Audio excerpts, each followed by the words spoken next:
call the MPO to order with welcome and introductions first. That mic So is do you wanna go doing ahead? much. Tom Boyat, City of Springfield. Patty Giannoni, City of Coburg.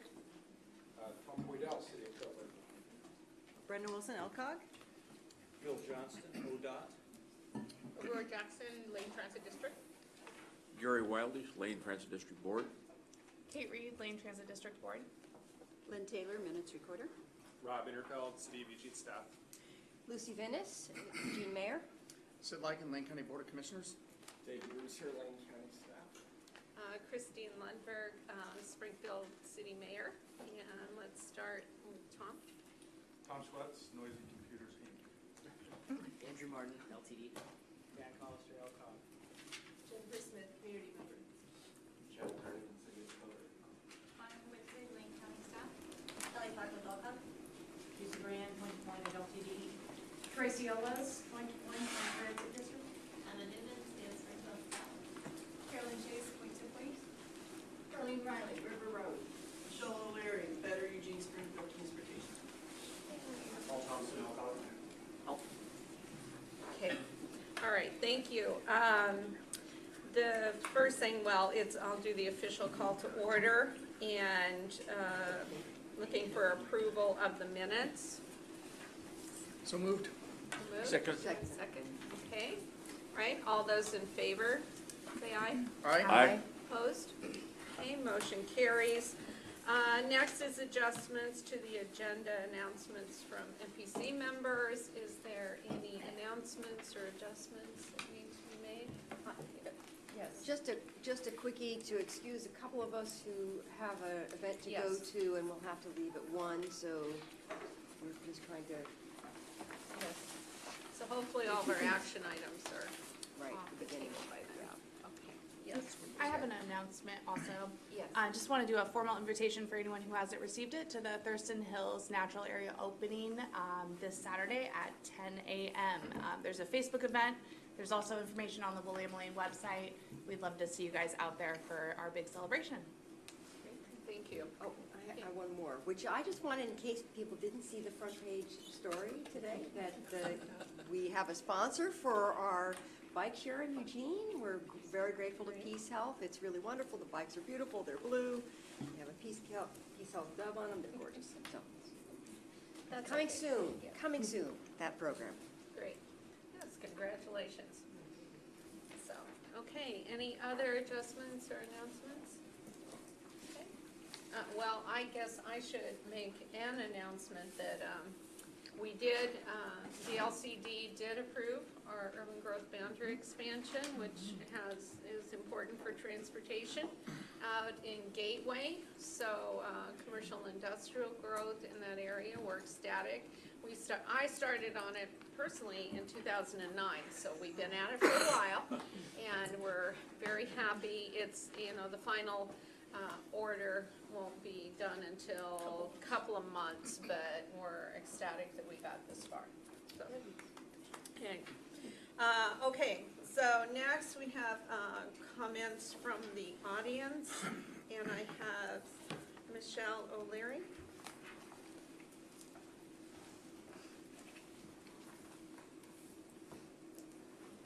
Good morning. My name is Michelle O'Leary. I'm here for Better Eugene Springfield Transportation this morning. Thank you, everybody, for your time. I just wanted to mention something and bring it up to the Commission's attention, and that is one of the items that's on the agenda for later today, and that's to adopt for the resolutions, to adopt the safety targets.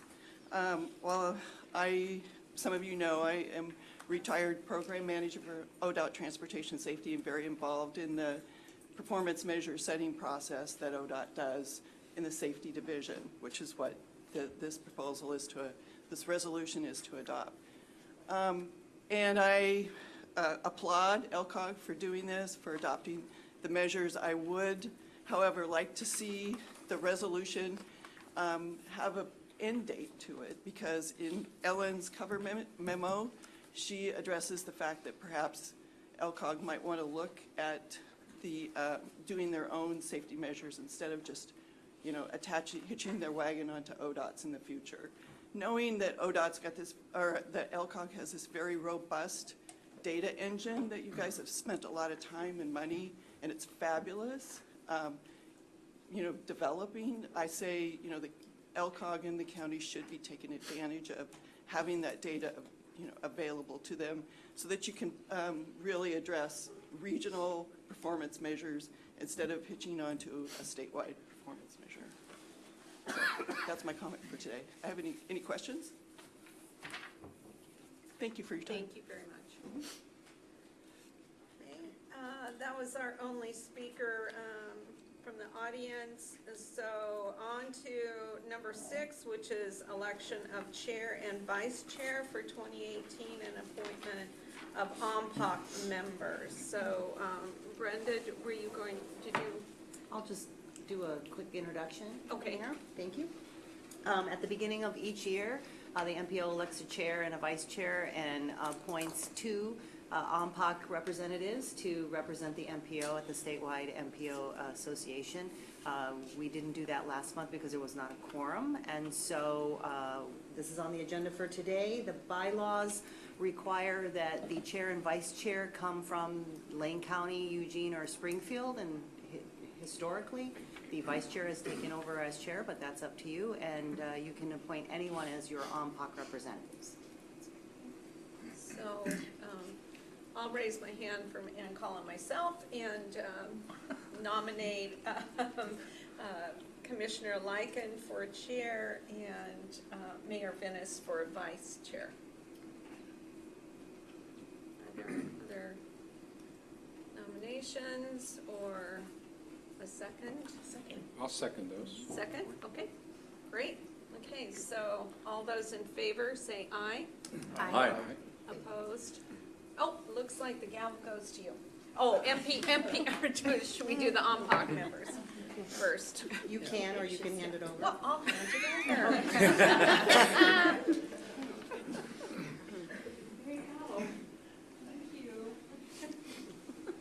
Congratulations. Yeah. Yes, congratulations. Or condolences. Or condolences. We need OMPOC. So Brenda, I'll look to you then, and, or do we want to look at, so the OMPOC members are currently Mayor Lundberg. So, And Kate Reed has taken over for Gary Gillespie. Very good, Kate Reed. Yes. So, You did at the left. I offered to. I actually had a medical crisis and I wasn't able to attend to the OMPOC meeting, but I would be more than willing to continue with that in Gary's place. so that's the question I have is, Mayor Lundberg, did you want to continue, or would you like to say I've had enough, or what is your thoughts there? well, that's a hard one to toss up there, but I actually enjoy the OMPOC consortium, and I think that particularly now that Central Lane staffs the OMPOC, that we have a great staff support system, and it gives us opportunity to take a lead in terms of what we're working on. So I'm really happy to continue on. I think we have our 2. So thank you, Mayor Lundberg and Kate, Board Member Kate, and I really appreciate it. And for the record, Franny Brendel from ODOT has joined us, and Councilor Zelenka from the City of Eugene has joined us as well. And before we move on, I just want to say thank you to Mayor Lundberg for her leadership of this body this past year. Much appreciated. And thank you for your leadership on OMPOC as well. I think it shows, and I think we've had some good that's come out of that, especially with your voice on OMPOC and bringing those extra dollars back to that we have been deserving for quite some time. So thank you for that. Okay, so next item then is, so we're moving on to the MPO issues. Item 1, we just heard public comment, and the safety performance measure targets. And so Paul? Good morning, thank you. Ellen could not be here today, she's out of town, so I'm going to just briefly introduce this. Last month, we presented the safety performance measure proposal, which is to formally indicate that this MPO will be supporting the state's adopted safety performance measures for purposes of meeting the federal requirements and federal reporting. As noted in the cover memo, there was a public hearing last month with nobody testifying, and we received no comments during the 30-day public comment period on it, which closed this past Sunday. I have nothing else to add to what you received last month and in your packet this month. I will quickly address the public comment earlier today, which is to say that we certainly will be looking at that option as we develop further work on safety and safety performance measures. It's critical, of course, that we meet the federal requirements of the MPO with the action we're asking you to take today, which has to be met by later this month, actually. And we can adjust those in the future as long as we meet the federal requirements. We could keep the action we're asking you to take today in place and add additional regional, local safety measures on top of this action later. I'm happy to answer any questions. Thank you. Questions?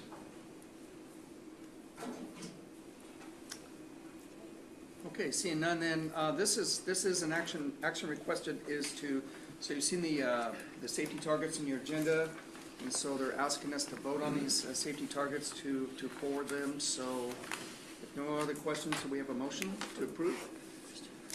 Is that what you're asking for? To adopt Resolution 2018-01. Yep. Is it too late to ask a question? No? When you look at these tables that are on page 2, I remember when I first joined this group, there was all the statistics about the previous year and the number of deaths, and Lane County was, you know, right up there at the top. Are those numbers in for 2017 yet? We don't have the 2017 safety data in yet, no. Any idea if it's going to be worse or better? I don't know, and I'm going to turn. I don't think we've seen any indication yet on that. So we would certainly keep you updated when we receive those, but we just have not received that data from the state yet. For the record, we don't have 16 yet. The last numbers you saw were 2015. So we do not have 16 or 17 as of yet. Wow. And believe me, between David and Becky Taylor from the county, they are monitoring that very, very closely, and as soon as they come, they'll be forwarded out pretty quickly, so. Thank you. And then when you look at the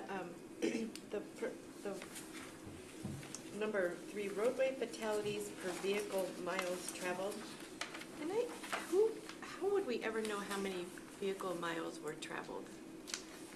Do you have any idea how we get that number?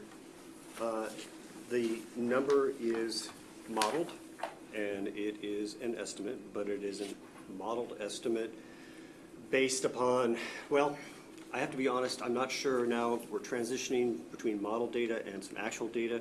There are what's called, a lot of different probe datas out there that actually monitor vehicles that are traveling on the roadway for both speed and origin destination and distance. Whether you know it or not, if you have your Bluetooth turned on your mobile device when you're driving down Beltline, you may be getting tracked. Or you may be getting tracked in any number of other ways. So it's a combination of actual data which is used to validate and model estimates of vehicle miles traveled. Wow. Thank you. Paul, the table 1, these are for the MPO area, correct? Just for the MPO? Table 1 are the state. The title there, TSAP, is Transportation Safety Action Plan. That's the state's performance targets, and it's table 7.5 in their adopted TSAP. That is essentially what we're asking you to support. In supporting it, as was described last month, we're not asking or required by the federal regulations to develop a subset of specific numbers for this region. So in other words, we don't have to have numbers that are a subset of this, take on a share, if you will, or something like that. But we have to demonstrate through our long-range planning, through the programming and use of your MPO discretionary funds, and through other actions that we're supporting progress towards these targets. So let me rephrase my question. So these are targets, and yes. So are we adopting them for the MPO area as our aspirational goals? Not not precisely. In other words, we are not saying that those targets are the exact numerical targets that we will hit within this geographic area, the MPO boundary. We are saying that we will take actions that will support the state hitting these targets statewide. Oh, okay. Can I jump in? It seems like, I mean, near the end of the memo, it talks about the MPO safety plan includes the following additional measures. They're pretty similar to the statewide ones, and we will be tracking those within the MPO area. Is that correct? Yes. So we will be getting data on at least an annual basis as the MPO receives the data from ODOT and analyzes it on how we're doing. And we not only will be providing updates on that data, for instance, when the 16-17 data becomes available, but we update that data as received on the MPO's web portal. Right, that was actually my next question. So at the end of page 2 there, it says the MPO sets internal targets not reported back to the state. So we are tracking this stuff at an MPO level. Those 5 measures are in the safety plan that you adopted this past spring, and yes, we are looking at that data. How do we see that? And can we break it out by city? Or is it just MPO and total? I'm going to have to either defer a response or ask Kelly at this point. Again, sorry that Ellen's not here today. I believe that we do have that data that can be broken out by city. Again, if you look at the data portal, we have been tracking this data on the website, and specific to these measures and the safety plan that we adopted, reported on them when you adopted it last spring. We can bring more information back on these to refresh your memory if you'd like. Yeah, that would be helpful, or at least send a memo out that gives us the info. I don't know if it'll take time. Well, it might be good when you get the 2016 data, that would be a good time to come and report on it. Hopefully that'll be soon, I mean, because it's usually you would have had that by now, I think. Yeah, Usually, but again, that is what I was thinking, is when we have an update on the data, we can address some of the comments here at once. Because we all have similar goals that we've adopted. You know, Eugene has our Vision Zero goals, and it'd be nice to see that data and for our own purposes, relate that back to our own Vision Zero goal. And as the commissioner said, the county is also very curious what the data is going to look like for yet another year countywide, given recent trends. So I think that we will continue, as we have throughout the safety program recently, to work with Lane County and bring you a joint report. Yeah, that would be very helpful, thanks. Yeah. And it would be on those 5 metrics. And that's what we would see? At a minimum. And that those relate back up to table 1? Yes. Good. Thanks. Okay, any other questions? Okay, seeing none, so we do have a resolution 2018-01. Do we have a motion to approve? Motion for approval. Second. Okay, motion and a second. Mayor Lundberg seconded. Further discussion?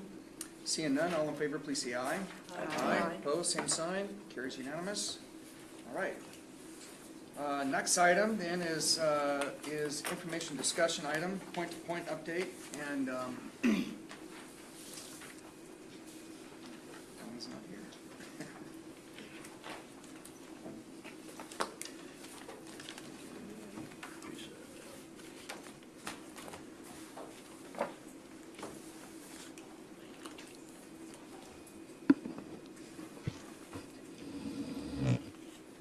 Good afternoon. I am Teresa Brand, Transportation Options Manager at Point to Point, which serves as the Regional Transportation Options Program. Thank you for allowing me to come here and update you on the progress that we are making on our 5-year strategic plan, which is in your packet today. As you may be aware, Point to Point has been leading regional transportation options programs and services since our beginnings in 1995, and we were formerly known as Commuter Solutions. We're housed at Lane Transit District.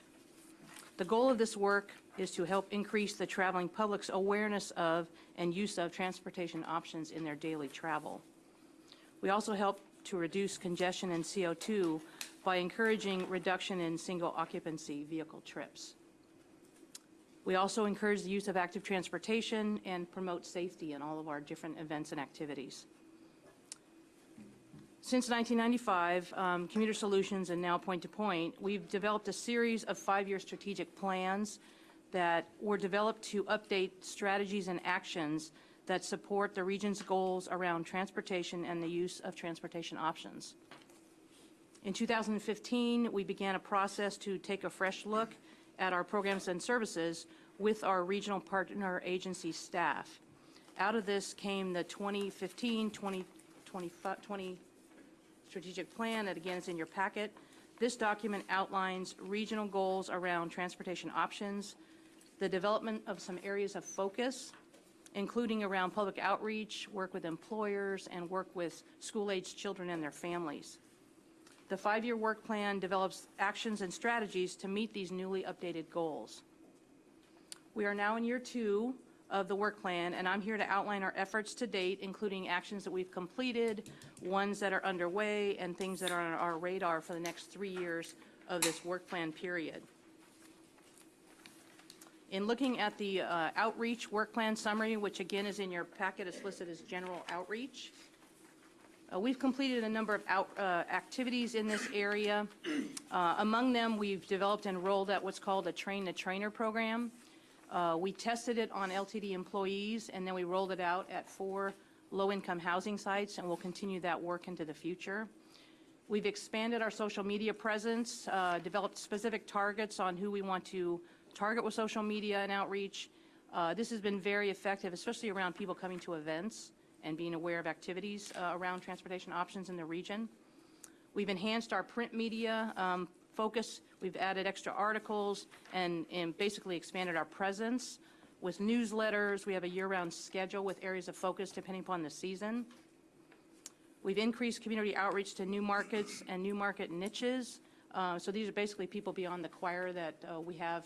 Not that we were always talking to the choir, but we've kind of expanded that beyond the choir that we've done in the past. Specifically, over the last year, we've led or attended 127 outreach events at employers, in the community, at local schools.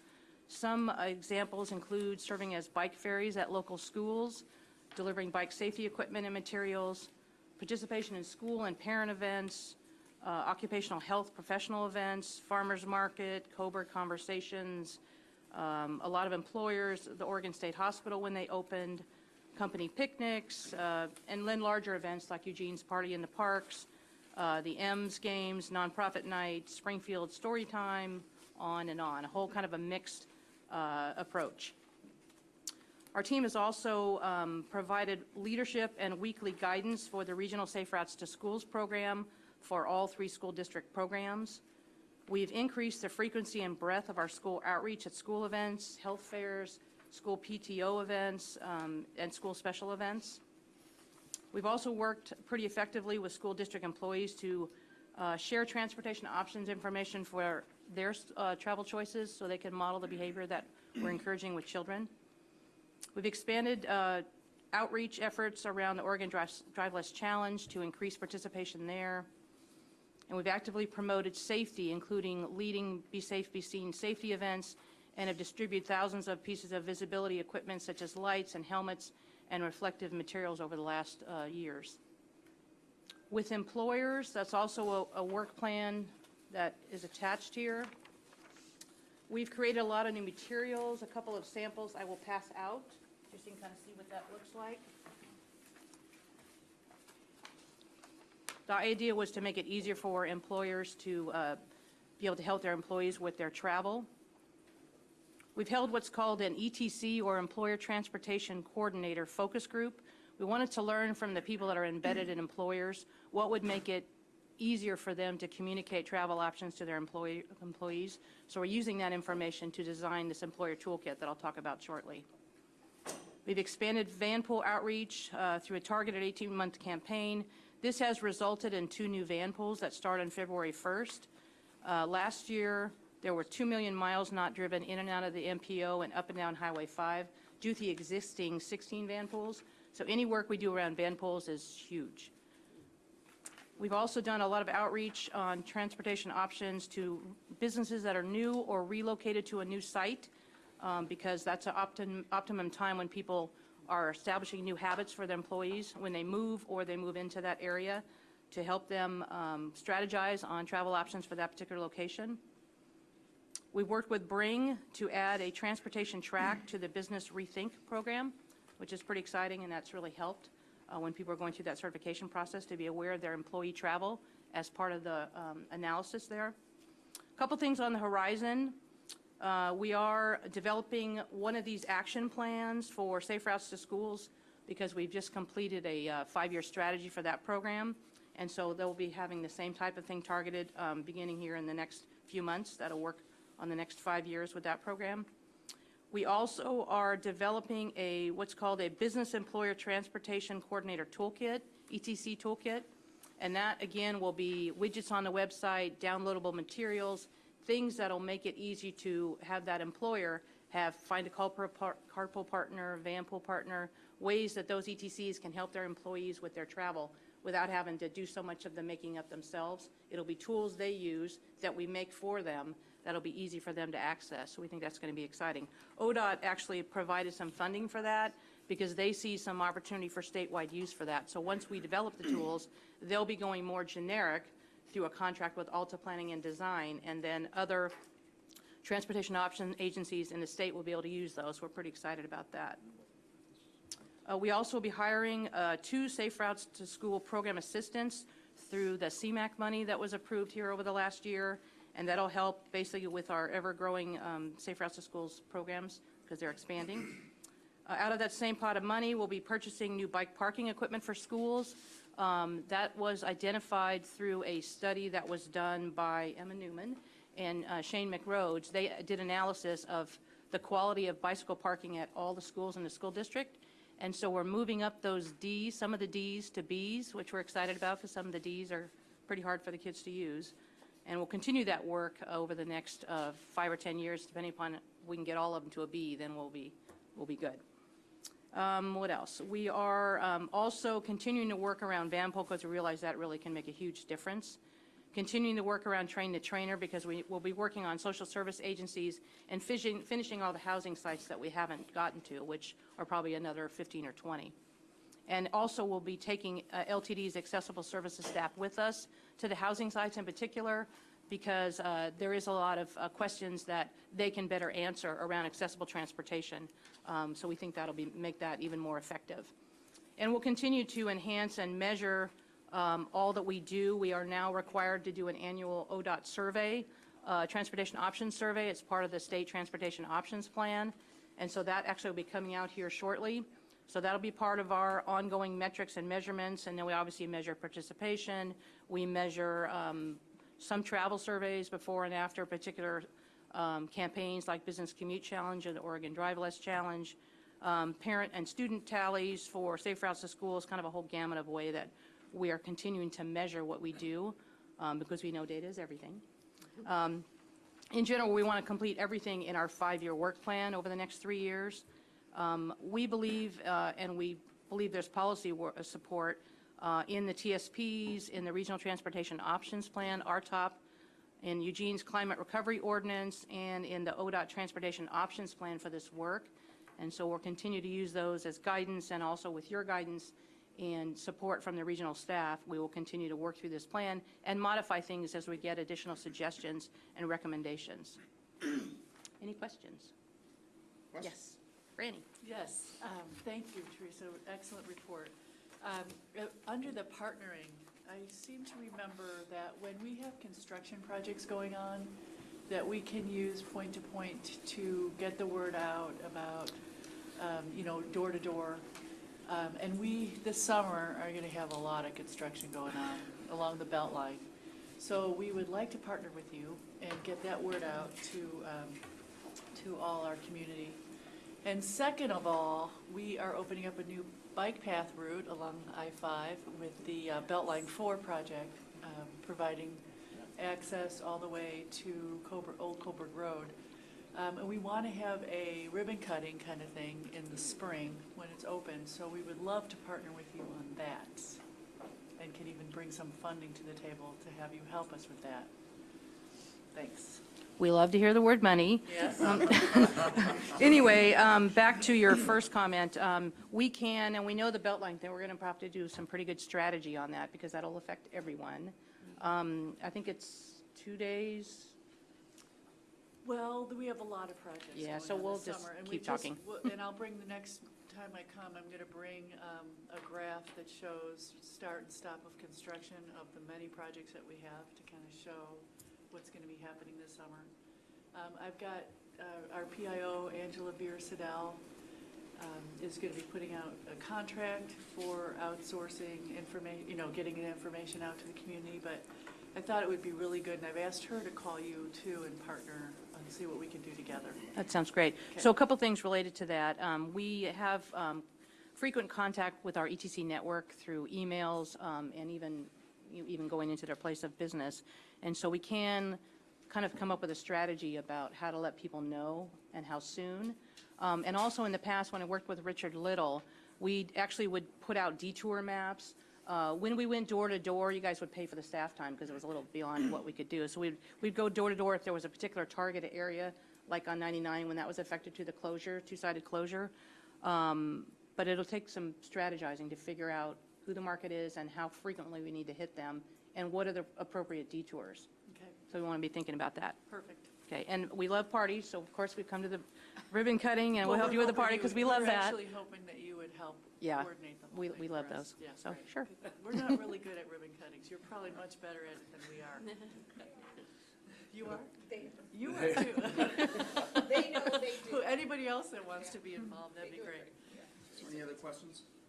I just want to jump in and add to what Franny just talked about. Something we've talked about at the city is the idea of like doing more to market new active transportation infrastructure. Like, that could probably mean a lot of things, but it could be like putting a mailing together that goes out, like a postcard mailing that goes out to people that work or live near the new path so that they know there's these new connections. Yeah. So, I certainly would love to talk with both of you about what can we do to market that new infrastructure so that, so that people are using it. But it's a great new piece of infrastructure. I-5 Bellline's a great project overall, but that path in particular is really great in terms of providing more connectivity for people walking and biking in those parts of, in that part of Eugene, and also connecting over the river, over the highway to Springfield. Yeah, and we have all those employers on Chad Drive that can now use it, and it's going to be, I think, really exciting, so. The veterans, the Register Guard, on and on and on. Ellen and Christine? Yeah, impressive list of stuff. You're not going to be bored over the. No, it hasn't been boring the last 2 years either. Some of these are kind of fun. What's the guerrilla marketing? What do you do when you do that? So guerrilla marketing is pop-up or areas that we normally don't hit. It could be in the grocery store lobby. It could be, which I'm going to be doing here soon, putting bike lights on bikes by campus for people that don't have, or that we see people that are in the dark wearing dark clothes and we hand them items. So it's kind of a pop-up opportunity where we normally wouldn't do like tabling. It may be something that was a one-shot deal where we think it's a market that we haven't seen. Okay. I think the enhanced van pool program is really important. Last time I heard the statistic, 50% of the people that work in Eugene don't live in Eugene. And so there's a lot of people commuting. There's several of these that have under funding, needs funding. In particular, one that Rob just kind of hinted or talked about, which is the new residence campaign and the U of O freshman program and then the bike share. I think of those, the bike share one, we're just launching the Eugene and U of O bike share. How does that relate to? So when we wrote the goals, we weren't sure if we were what our role was going to be in the outreach.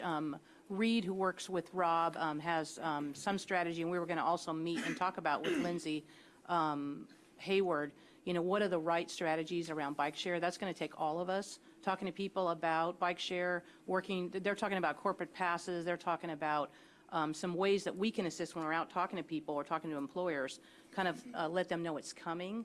And so that first year of really going out there and kind of pounding the pavement that we're already pounding, but also talking about bike share and the new bike lockers that are coming, electronic bike lockers that are coming to the City of Eugene, all those things, the new options for people, we will be sharing in detail with people. Right, because with our new lead sponsor with Peace Health, I think we're starting up in April.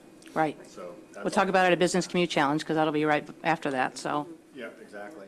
What about the U of O freshman campaign? campaign? I mean, So, appropriate time to we, hit data, right? well, I've met with City of Eugene, and we'll continue to meet with them because we have a prioritized list of what's called Smart Trips programs, which is a targeted transportation education program around particular either infrastructure or location.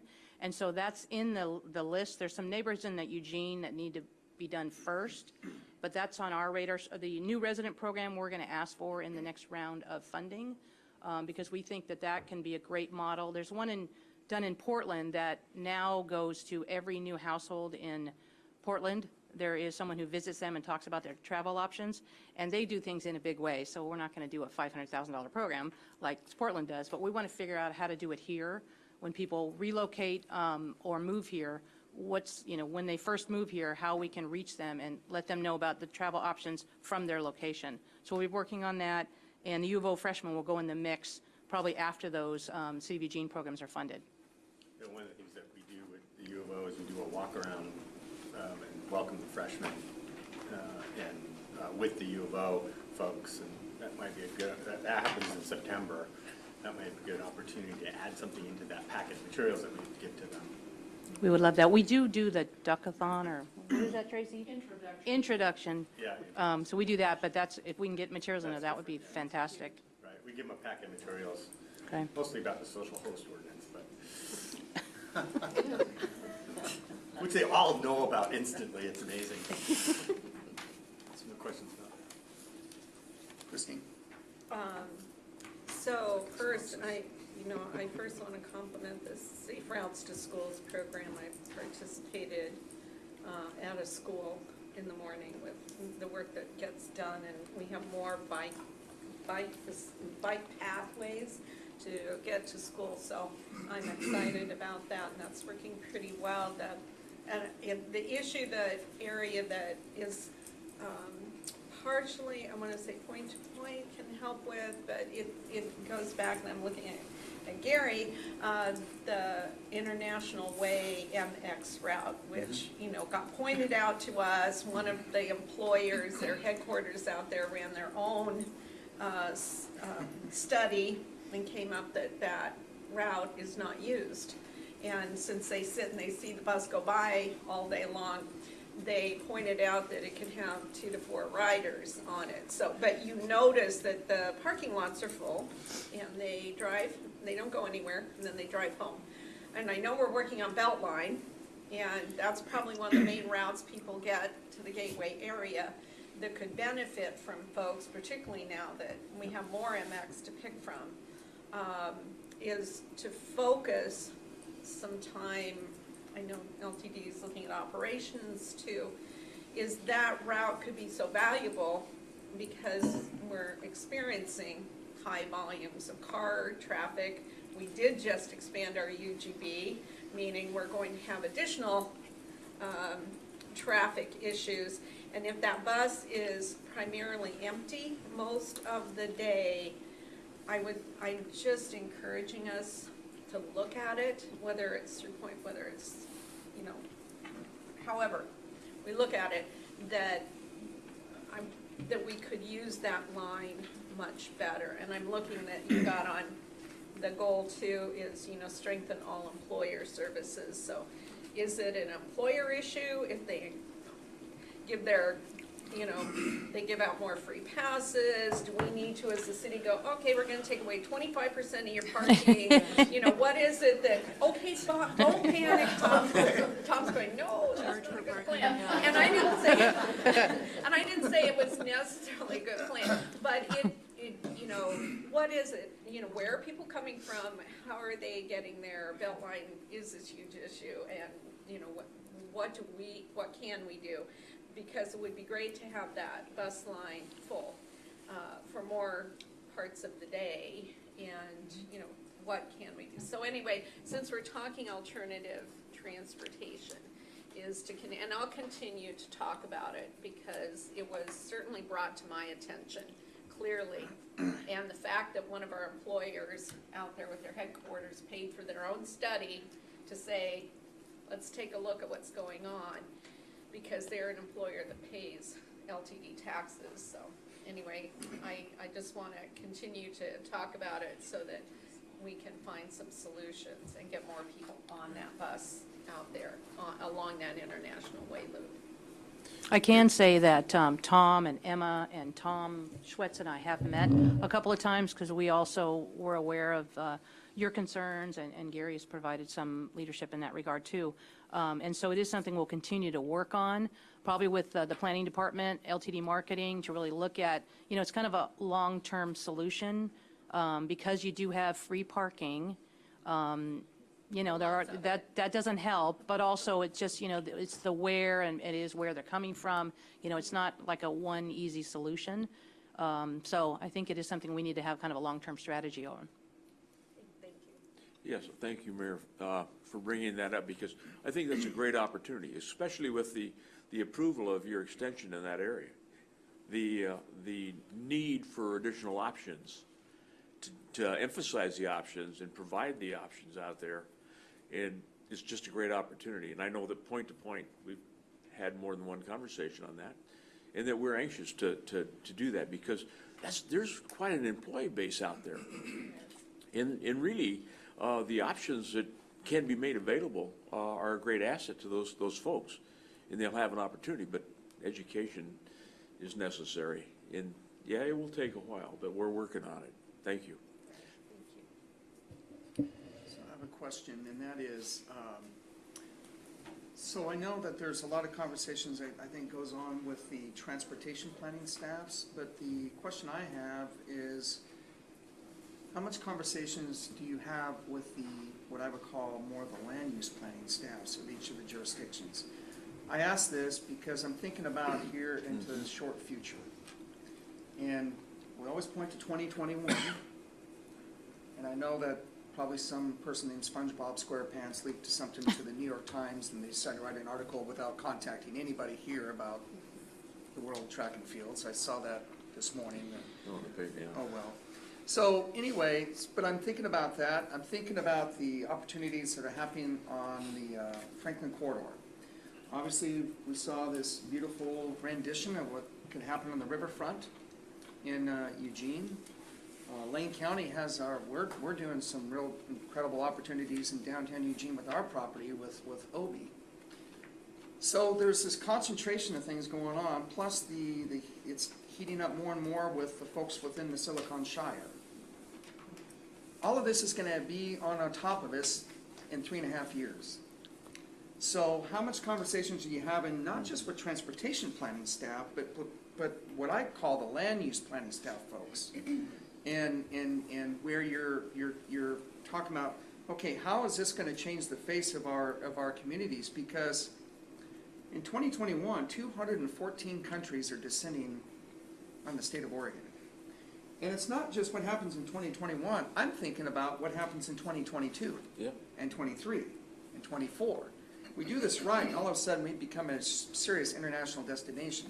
We do this wrong, and we'll become a serious laughingstock. So that's why I asked that question, because I think these are important things to talk about now. And I'm not saying it's too late now, but you got to have them now, because these take time to plan and put things together. So that's my big question, and I apologize, but looking a little big picture and kind of looking, just like I said, we're only 3.5 years. That's right around the corner. So in responding to that, generally we haven't worked directly with the land use staff. We've relied on our transportation staff who work very closely with them, and LTD's planning staff, just because we've been busy running programs. But we would serve on any teams related to 2021. We would serve as kind of advisory teams to helping with the options, maybe for particular large events, or maybe a Highway 5 corridor type thing. So I don't know if that will change. I do think that all of us need to be looking at those issues, and I think working together on teams to solve them.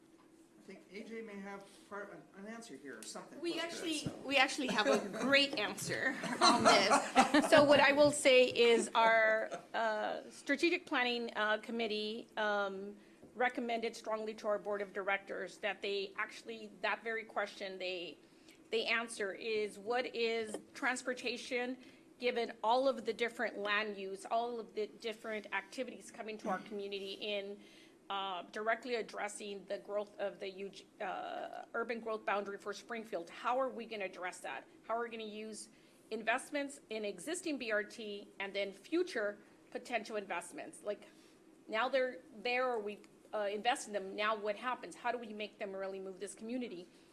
So we just awarded a contract and began the process, and our board of directors have given us only 12 months to get all of this answered and evaluated, and it includes land use issues, how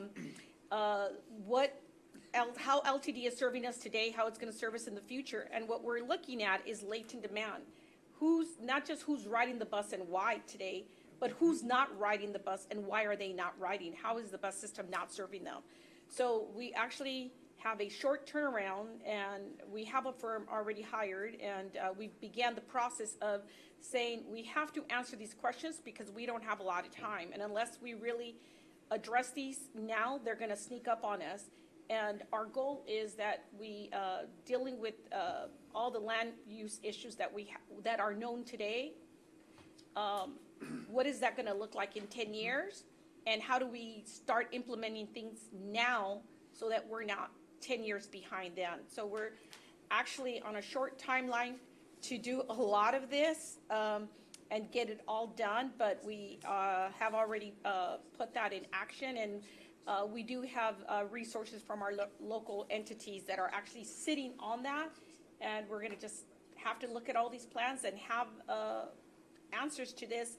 In addition, we're doing the outreach to the business communities, especially those that own large pieces of land, as to how they plan to use those, so that we can kind of stay one step ahead of that. So that's all really begun, and it's been a busy time. Gary and Kate obviously have a lot of confidence in their staff. That's great. So I had Franny, and then I'll go to Rob. I mainly have a question.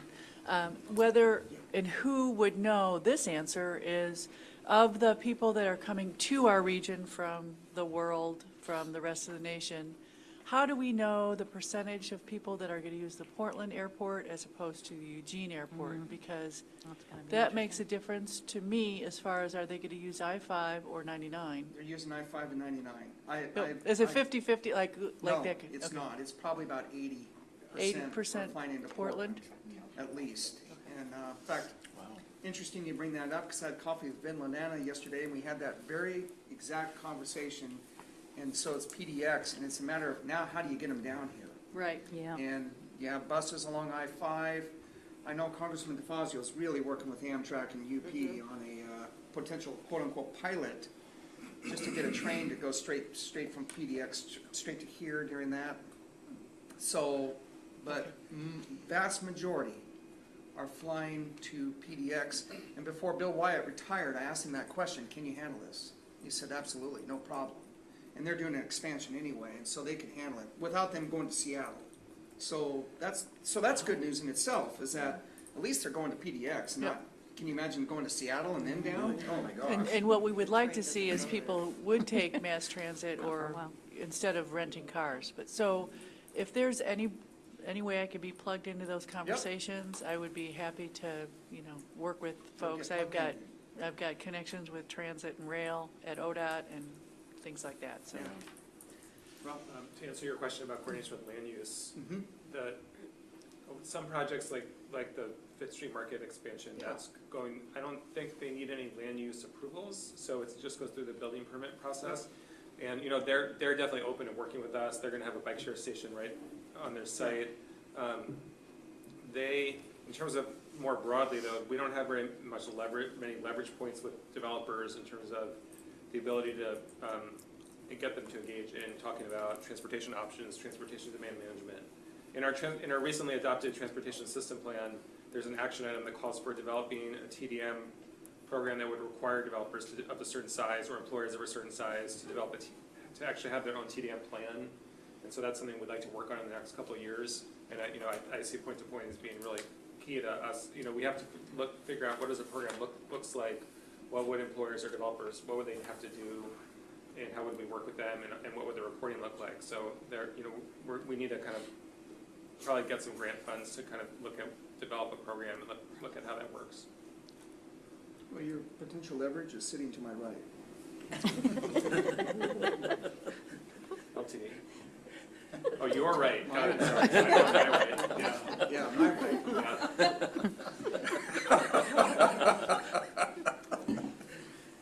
Okay. Any other questions? Anything to add? No, we just appreciate your ongoing Yeah. support. You know, it's really made a difference. I've been here 7 years, and each year it's gotten easier to talk about what we do, especially now with safe routes. When I brought that up in 2010, 2011, people were kind of like, what is it? And now people really understand the importance of that program, so it's been really exciting to watch. So thank you. Thank you very much. Very good presentation. Appreciate it.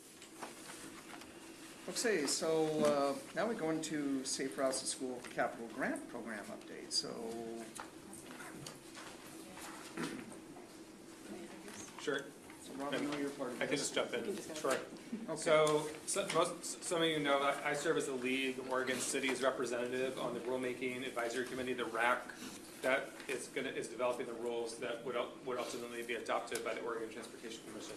And this is in House Bill 2017. They created a new Safe Routes to School grant program that will provide $10 million a year for Safe Routes to School capital projects. And then starting in 2023, that'll bump up to $15 million a year. It's likely that ODOT will do the grant program in like 2-year cycles, so they'd be programming like $10 million or $30 million at a time. And this is money that comes from the increase in the state gas tax and other fees related to vehicles, so the projects have to be within the street right away. Now, if a jurisdiction were looking at expanding the right of way to add a sidewalk, that would likely be eligible as well. So I handed out, ODOT provided a fact sheet that sort of shows where we're at. We've had 3 meetings of the RAC so far, and so some of what we've accomplished and talked about. And part of my role as a member of the RAC is to get public input. So I'm here today, and then I'm going to the Lane Act in a couple of weeks. I see as the 2 key issues to get input on are the match for the program and the match requirement, and then how the program is designed in terms of there's a few different options for the kinds of grant programs there could be within the larger Safe Routes to School capital grant program. So the first is match. So there's a 40% match for these funds, and that's really high. So if you think about the money we program through the MPO, most of that has like a 10.27% match. And even Connect Oregon, I think, which is only where a lot of it's going to the private sector, is only a 30% match. So this is a 40% match is what the legislature included. However, a lot of projects will be able to have a lower match because the legislature gave the OTC the option of having only a 20% match for projects that serve Title I schools, for projects that serve communities of 5,000 or fewer people, and for projects along safety corridors. So, we're a Title I school, generally speaking, I'm sure there are other people here that would have a lot more expertise on that, but it's serving students who are low income or special needs, a certain percentage. So there's a bunch in the Eugene, Bethel, and Springfield school districts. There's a lot of Title I schools, and so there's definitely a need for Safe Routes to School projects in those areas. My guess is that's probably what we'll be putting forward would be projects in those in the areas served by those schools, because we have other funding we can tap into, like the MPO funds for projects that serve other schools. But the OTC has to agree with this. So I'm sure that the RAC will be recommending to have a lower match, because everyone in the RAC wants the lower match. People have even asked, could we go back to the legislature to ask for a lower match? The answer has sort of been no. That I think the ODOT staff just don't think that would be viable. I don't know. I'm not quite sure why they had such a high match requirement. It's just kind of odd. And then one thing we're looking at is how to define what's a safety corridor. So some of the things we've talked about are the speed of traffic on the street, the volume of traffic, and the crash history. So those are some of the things that we're going to look at for what's a safety corridor. And then that would allow for only a 20% match. And like anything in the city of Coburg would qualify for the lower match. I think one challenging issue is just that in rural communities, what does it mean to be less than 5,000 people? So So then the other big issue is what the grant program looks like. And so there's 3 different options that we've talked about. One is for just a general competitive grant program that cities and counties and actually transit districts are one of the kinds of agencies that have been recommended to be eligible, that we could apply for funds for these projects. And so the main pot of funds would be for this statewide competitive grant program. But then we're also looking at having what's called a rapid response grant program that would be for opportunities that come along that won't be there the next time the grant program rolls around every 2 years. So it might be that a street's getting paved and there's an opportunity to more cost effectively add a street crossing or a sidewalk. And maybe that opportunity hadn't been there the last time the grant cycle had been around. So that's one other program. And then the third is to have a set aside for ODOT discretionary projects. And I think the reason why ODOT staff are recommending this is for in rural communities where even pulling together a 20% match